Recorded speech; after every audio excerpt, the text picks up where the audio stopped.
جو لوگ اللہ پر ایمان لائیں، کہیں کہ ہمارا رب اللہ ہے، پھر اس پر جم جائیں، ان پر فرشتوں کا نزول ہوتا ہے۔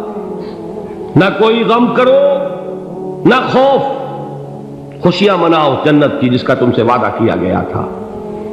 اللہ کی ربوبیت پر اطمینان جب انسان کو ہو جاتا، میرا رب اللہ ہے، ربی اللہ، انسان کے لیے نہ کوئی کھٹکا، نہ کوئی خطرہ، نہ کوئی خوف، نہ کوئی حزن۔ جو کچھ ہو رہا ہے کس کے اذن سے ہو رہا ہے؟ اللہ کے اذن سے۔ اللہ کے اذن کے بغیر پتہ تک نہیں ہلتا۔ یہ کوئی اندھا بہرا مادہ نہیں ہے جس سے مجھے کوئی خوف ہو۔ اندھا بھینسا چلا آ رہا ہو اس سے تو ڈرنے کا ہر انسان کو ڈرنا چاہیے، نہ معلوم کس کو ٹکر مار دے۔ لیکن نہیں، اس کائنات کو چلانے والا ایک سمیع و بصیر خدا ہے۔ وہ جو میرا دوست ہے، میرا ولی ہے۔ اللہ ولی الذین آمنوا یخرجہم من الظلمات الی النور۔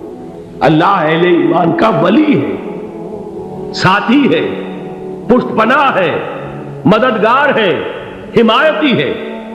بتائیے جسے یقین ہو جائے کہ اللہ میرا مددگار، اللہ میرا محافظ، اللہ میرا پشت پناہ، اللہ میرا حمایتی، اس کے لیے کوئی خوف ہوگا؟ اس سے کوئی ڈر ہوگا؟ میں مثال دیا کرتا ہوں ایک بہت سادہ، پنجاب کے دیہات کی۔ تو بڑا چودھری ہے اور کوئی غریب کسان ہے۔ اس غریب کسان کے جانوروں کو ہر وقت اندیشہ ہوگا چوری کا، کوئی میری بھینس کھول کر نہ لے جائے، کوئی میرا بیل کھول کر نہ لے جائے۔ لیکن جس کے بارے میں یہ سب کو معلوم ہو کہ وہ جو بڑا چودھری ہے وہ اس کا دوست ہے، اس کی بچیا کو کوئی خوف ہوگا؟ اس کی بھینس پر کوئی ہاتھ ڈالے گا؟ اسے کوئی اندیشہ ہوگا؟ نہیں۔ کیوں؟ کہ وہ بڑا چودھری، بڑا اس کا یہاں کا سردار، جاگیردار، سب کو معلوم ہے وہ میرا دوست ہے، کوئی میرے خلاف اقدام نہیں کر سکتا۔ اس دنیا میں یہ چھوٹی سی بات اگر آپ کے دلی اطمینان اور سکون کا باعث بن سکتی ہے تو ذرا تصور کیجئے۔ میں لفظ تصور استعمال کروں گا صرف اس لیے کہ اس کا ہم جس کو کہتے ہیں ادراک اور شعور کر نہیں سکتے، اگر کے ساتھ کر سکتے۔ اگر یقین ہو کہ اللہ میرا مددگار اور یقین ہو کہ اللہ ہر آن میرے ساتھ ہے، پھر کوئی خوف؟ کس کا خوف؟ کوئی شے اللہ سے بالا تر ہے؟ کوئی قوت اس سے زیادہ طاقتور ہے؟ کوئی اس کے ارادے کو بدلنے والا ہے؟ کوئی اس کی مشیت کے آڑے آنے والا ہے؟ یہی بات ہے جو حضور نے فرمائی، یہ ایمان کا حاصل ہے لب لباب، کہ دیکھو اچھی طرح اس بات کو ذہن نشین کر لو۔ اگر تمام انسان مل کر تمہیں کوئی نقصان پہنچانا چاہے، نہیں پہنچا سکتے مگر جو کچھ اللہ نے لکھ دیا ہو، اور تمام انسان مل کر تمہیں کوئی نفع پہنچانا چاہے، نہیں پہنچا سکتے مگر وہ شے جو اللہ نے طے کر دی۔ آپ پھر میں کہوں گا ذرا طاری کیجئے، اسے فرض کیجئے، اسے سوچئے۔ اگر اس حدیث پر ہمارا دل ٹھکا ہوا ہو تو کسی سے ڈر ہوگا؟ یہ مجھے نقصان نہ پہنچا دے، یہ میری رپورٹ خراب نہ کر دے، یہ میری انکریمنٹ نہ رکوا دے، یہ میرا یہ نہ بگاڑ دے، یہ میرے یہ نقصان نہ پہنچا دے۔ اس کا ڈر، اس کا ڈر، اس کا خوف، اس کی خوشامد، اس کے لیے جا کر طرح طرح سے اپنی عزت نفس کو ذلیل کروانا اس کے سامنے، یہ سب کچھ کیوں کرتا ہے انسان؟ جب سمجھتا ہے کہ اس کے ہاتھ میں میرا کوئی نفع ہے، اس کے ہاتھ میں میرے لیے کوئی ضرر ہے، یہ مجھے کوئی غضب پہنچا سکتا ہے، یہ مجھے کوئی نقصان پہنچا سکتا ہے، یہ میرا کوئی کام بنا سکتا ہے، یہ میری کوئی ضرورت پوری کر سکتا ہے، اسی کا نام شرک ہے۔ جہاں آپ نے یہ سمجھا کہ غیر اللہ کے اندر کوئی طاقت موجود ہے، وہی شرک ہے۔ بتوں سے تجھ کو امید خدا سے نو امیدی، مجھے بتا تو صحیح اور کافری کیا ہے؟ شرک تو یہ ہے۔ جس پر بھی تمہیں یہ خیال ہے، کلمہ ہے یہ کلمہ سوم، لا حول ولا قوت الا باللہ، ذرا اس پر دل کو کبھی اگر آپ تصور کریں، پھر فرض کریں، دل ٹھک جائے اس پر، کوئی طاقت نہیں۔ یہی بات تھی جو شیخ عبد القادر جیلانی رحمۃ اللہ علیہ نے اپنی وصیت میں اپنے بچے سے کہی. 11ویں دینے والے ہیں، لیکن حضرت شیخ عبد القادر جیلانی کی وصیت اور تعلیمات کو کتنے لوگ ہیں جانتے ہو؟ یہ جن مقامات تک پہنچے ہیں وہ کس چیز کی بدولت پہنچے؟ انہوں نے جو پیغام دیا وہ کیا تھا؟ اے میرے بچے، جس طریقے سے قرآن مجید میں حضرت لقمان کی نصیحتیں جو ہے نقل کر دی گئی ہیں، میں یہ عرض کروں گا بالفرض اگر قرآن حضرت عبد القادر جیلانی کے بعد نازل ہوا ہوتا تو شیخ عبد القادر کی یہ نصیحتیں بھی قرآن میں درج ہوتی. اتنی اونچی نصیحتیں ہیں. اے میرے بچے، اس حقیقت کو ذہن نشین کر لے، لا فاعل فی الحقیقت ولا مؤثر الا اللہ. اس کائنات میں نہ کوئی فاعل حقیقی ہے نہ مؤثر حقیقی ہے سوائے اللہ. کسی شے میں کوئی تاثیر نہیں اگر اللہ نہ چاہے. آگ جلا نہیں سکتی اگر اللہ نہ چاہے. پانی ڈبو نہیں سکتا اگر اللہ نہ چاہے. زہر ہلاک نہیں کر سکتا اگر اللہ نہ چاہے. کوئی چیز فائدہ نہیں پہنچا سکتی اگر اللہ نہ چاہے. تو در در پہ کیوں سر جھکاتے ہو؟ در در پر کیوں جبیں سائی کرتے ہو؟ سب کے سامنے کیوں ہاتھ پھیلاتے ہو؟ ایک اللہ سے مانگو، ایک اللہ کے سامنے زمین پر اپنی جبین رکھو. لا فاعل فی الحقیقت ولا مؤثر الا اللہ. نظر آتا ہے ہمیں کہ پانی پیاس بجھا دیتا ہے. پیاس بجھانے کی صلاحیت پانی میں نہیں ہے، اللہ کے اذن سے. کھانا بھوک مٹا دیتا ہے. بھوک مٹانے کی صلاحیت کھانے میں نہیں ہے، اذن رب میں. دیکھیے یہی یقین تھا. حضرت موسیٰ علیہ السلام کا واقعہ یاد کیجئے. سامنے سمندر آ گیا ہے، قوم دیکھتی ہے پیچھے کہ گرد و غبار کا طوفان. معلوم ہوا کہ فرعون اپنے لشکر سمیت آ گیا. لشکر جب چلتا تھا تیز رفتاری کے ساتھ تو گرد و غبار کا جو طوفان اٹھتا تھا اس کا تصور کیجیے. اور لمحہ بلمحہ وہ قریب آ رہا ہے. پوری قوم نے کیا کہا؟ اے موسیٰ انا لمدرکون، اے موسیٰ ہم کو پکڑے گئے.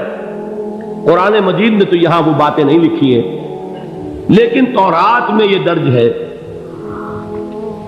کہ بنی اسرائیل جھگڑنے لگے، دست و گریبان ہو گئے موسیٰ کے ساتھ. موسیٰ نے یہاں مروایا لا کر، اس سے تو ہم ہی بہتر تھے.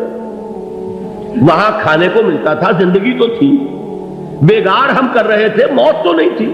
اب جو کچھ ہوگا اس کا تصور کرو، جس طریقے سے ہمارے ٹکڑے اڑائے جائیں گے. تو لڑ رہے ہیں حضرت موسیٰ علیہ السلام سے. یہ تورات کی تفصیل ہے. قرآن میں صرف اتنا آیا ہے، پریشان ہو کر انہوں نے کہا انا لمدرکون، موسیٰ ہم کو پکڑے گئے. اس وقت موسیٰ کا جواب کیا ہے؟ کلا ان معی ربی سیہدین. نہیں، میرے ساتھ میرا رب ہے، وہ راستہ دے گا. بتائیے کہاں راستہ نظر آ رہا ہے؟ یہ ہے ایمان بالغیب. راستہ نظر نہ آئے تب اللہ پر یقین ایمان ہے. جیب میں پیسے ہوں اور تب دل کو اطمینان ہے تو ایمان کس پر ہوا؟ پیسے پر، اللہ پر نہیں. جب وسائل و ذرائع نہ ہو اور پھر یقین ہو کہ اللہ مسبب الاسباب ہے، وہ اسباب کا پابند نہیں ہے، وہ اسباب کا محتاج نہیں ہے، اسباب اس کے محتاج ہے. اگر یہ یقین ہے تو اللہ پر ایمان ہے. یہ نہیں ہے تو تمہارا ایمان اسباب پر ہے، وسائل پر ہے، ذرائع پر ہے، مادیات پر ہے، اللہ پر نہیں. اس وقت کہاں راستہ تھا؟ کوئی راستہ تھا؟ سمندر ہے اور ادھر سے لشکر آ گیا ہے. کلا ان معی ربی سیہدین. اب دیکھیے ایمان کہہ دینا آسان ہے، ہوا معکم اینما کنتم، جہاں کہیں بھی تم ہوتے ہو اللہ تمہارے ساتھ ہوتا ہے. لیکن اس کا یقین قائم ہو جائے تو زمین و آسمان کا فرق واقع ہو جائے. یہی بات ہوئی حضور کے ساتھ. غار ہے، چھپے ہوئے ہیں محمد رسول اللہ اور آپ کے وہ یار غار ابو بکر صدیق رضی اللہ تعالی عنہ. اقبال نے حضرت ابو بکر کی شان میں چند اشعار کہیں صرف، لیکن واقعہ یہ ہے کہ بھاری بھاری نظموں پر اور قصیدوں پر بھاری ہے. طویل ترین نظمیں اور قصیدے ہوں ان پر بھاری ہے. ہمتیں ابو بکر کی ہمت جو ہے کشت ملت را جو ابر، جیسے بارش سے کھیتی اپجتی ہے، ابو بکر کی ہمت اور عزیمت اس امت کو اسی طرح سینچنے والی ہے۔ ثانیے اسلام و غار و بدر و قبر، وہ دوسرے تھے اسلام میں، دوسرے پہلے کون تھے؟ انا اول المومنین، حضور فرماتے سب سے پہلا ایمان لانے والا میں، دوسرے ابو بکر۔ ویسے ہمارے ہاں یہ چلتا ہے اختلاف، حضرت علی پہلے ہیں کہ حضرت ابو بکر پہلے ہیں، لیکن اس میں بڑی خوبصورت تطبیق قائم کی ہے علماء نے، اور بہت صحیح ہے۔ چار کے بارے میں فیصلہ ہی مت کرو کہ کون پہلے، ان کی ایک عجیب تقسیم کر دی ہے۔ آزاد مردوں میں، بالغ مردوں میں سب سے پہلے ابو بکر، بچوں میں سب سے پہلے علی، خواتین میں سب سے پہلے خدیجہ، اور غلاموں میں سب سے پہلے زید بن حارثہ۔ بڑی پیاری تقسیم ہے، یہ چاروں ہی پہلے ہیں، ہر ایک کے لیے اولیت ہے۔ اور واقعہ یہ ہے کہ اگر زمانی اعتبار سے تعین ہوگا تو پہلے خدیجۃ الکبریٰ آئیں گی رضی اللہ تعالی عنہ، کسی اور سے بات کرنے کی نوبت بعد میں آ سکتی ہے، پہلے تو اہلیہ محترمہ سے بات ہوئی، آتے ہی پہلی وحی ہوئی ہے، ابھی تبلیغ کا حکم نہیں تھا، کس کو بتایا واقعہ؟ ابھی اپنی نبوت کی تبلیغ کا تو حکم ہی نہیں آیا، واقعہ کس کا ہے؟ وہ خدیجہ کا ہے۔ جب کہا ہے کہ خشیت علی نفسی، مجھے اپنی جان کا اندیشہ ہے، تو کیا جواب دیا خدیجہ نے رضی اللہ تعالی عنہا؟